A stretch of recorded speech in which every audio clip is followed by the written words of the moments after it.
Hey Muhammad, how you doing today? Hey, good. I'm great. Why are you so excited? I'm really excited because we have a conflict. Oh no. Not a personal What? conflict though. Tell me more about this conflict.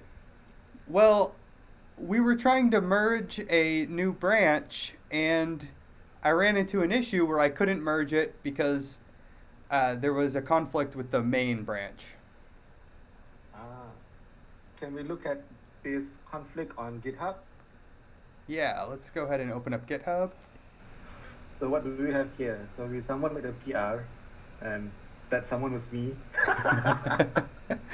And then someone else approved it, That and then someone was someone else was me. you.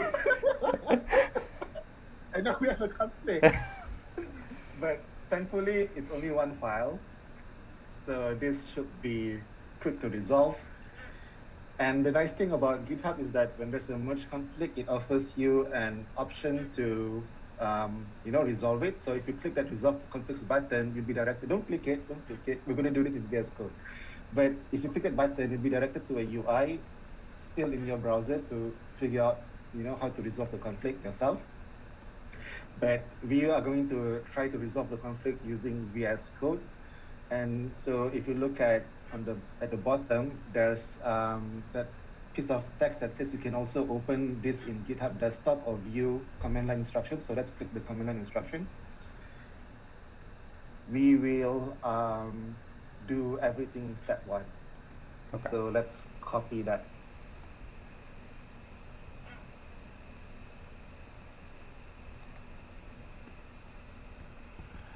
So I'm just going to paste it in down here. Mm-hmm.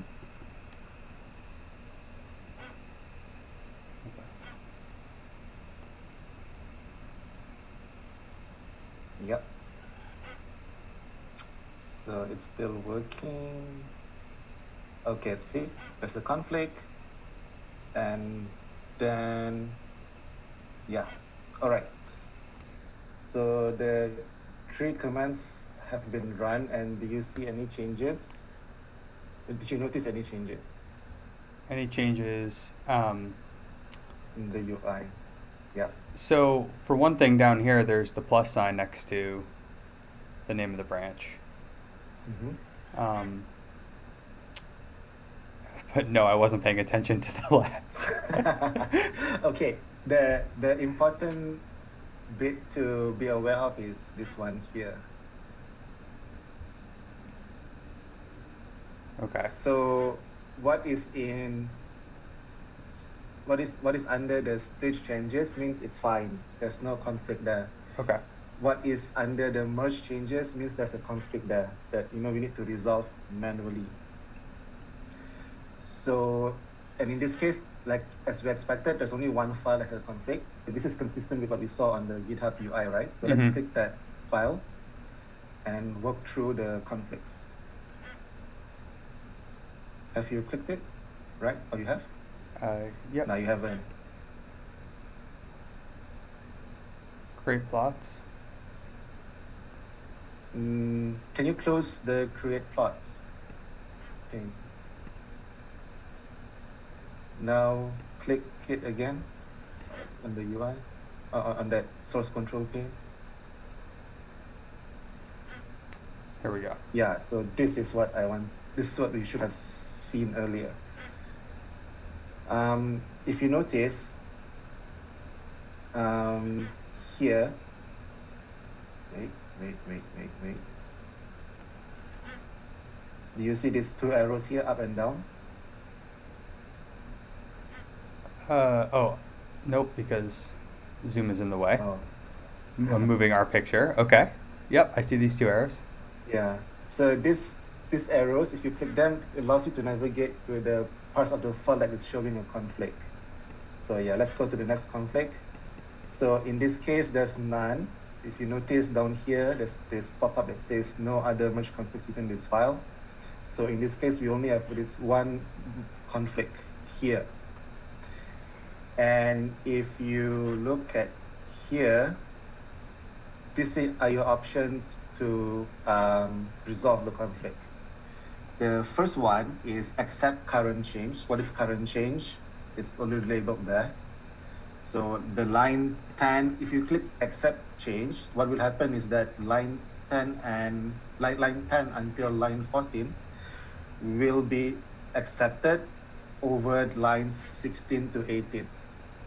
And line 16 and 18 will be deleted? Yes. Okay. The opposite is the case if you click the accept incoming change. If you accept both, then obvious, right? If you click compare change, I've never done it actually. Let's see what happens if you click compare changes. Yeah, so Oh, you go that's to cool. that So you can see what it usual would look version like. control. Yeah. Um, yeah. So go back to the previous view. So I can say I'm starting to understand what happened here was I had added these two imports to this file intending to um, work on this function, Mm-hmm. but I never actually worked on this function. Um, and then you had added these imports for the functions that you created, Mm-hmm. and so the question should be, well, which one do we want to keep? We should want to keep the ones you did. We definitely need to keep because they're relevant for your functions. Mm-hmm. The ones I added aren't actually used yet, and so it doesn't matter if we keep them or not. Presumably, we can not keep them until I actually go through to modify the function. But what about the OS module? It's not being used at all anywhere? It is being used down here, yep. So we'll need to Yeah, keep so that it one. shouldn't, yeah, we should keep that, yeah. So in this case, it's not as simple as accept incoming or accept current. We need to accept both and then modify ourselves. Yep. So go back to the previous view. I think you can just, yeah, close that. I'm sure there's a better way of doing it, but yeah. So let's accept both changes. And but for now, yeah, we said that we wanted to delete the import random line, right? Mm-hmm. But wait, we don't have to delete. We could do it manually, but there's a neat tool that comes, I think, built in with the Python extension in VS Code, called organize import. So if you call the command palette and then organize imports, boom, Look at that. random is still there. Okay, no, random is still there, but it just reorders the import. I think there's some logic to it, but I think that like built-in ones come first, and then what you installed comes then, and then what you created comes later. Well, that's good to know in general. We can do that for all of our scripts. Exactly. And yeah, so you have to delete the one manually. Okay. The import Don't worry, random. we can re-edit it so it deletes. Okay, and then just to maintain consistent format, let's run the organize import command again.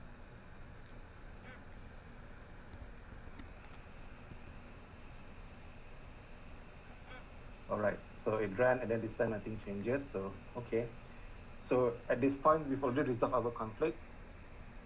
So we should be good to commit the changes. Okay. Okay. Going to stage the change, Mm-hmm. resolve the merge conflict. I'm going to go ahead and commit that change.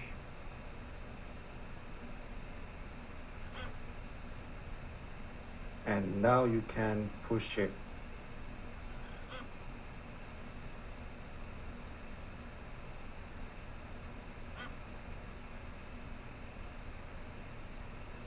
This will push all, it says 12 commits because that's all of the ones we made. Okay. Yes. And we're done. So now if you go back to the GitHub website to our PR, you will see that the merge conflict is gone.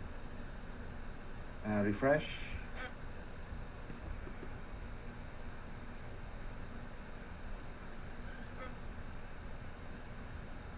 No Ta-da! conflicts. Yeah. So merge it. Okay. Delete branch, and we are done.